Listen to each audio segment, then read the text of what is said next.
நிஜம் ஏது உலகத்தின் ஓசை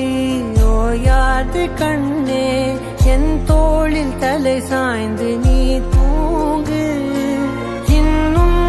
இன்னும் நெடுந்தூரம் சென்றார் அன்பென்னும் ஊர் சேரலாம் பொன்னும் பொருளும் தேடாத உறவை அவ்வூரில் நீ காணலாம் உன் பேரை சொன்னால் எல்லோர்க்கும் தன்னால் இதயத்தின் கதவொன்று அன்போடு திறக்கட்டும் அழகே அமுதே என் உயிரே.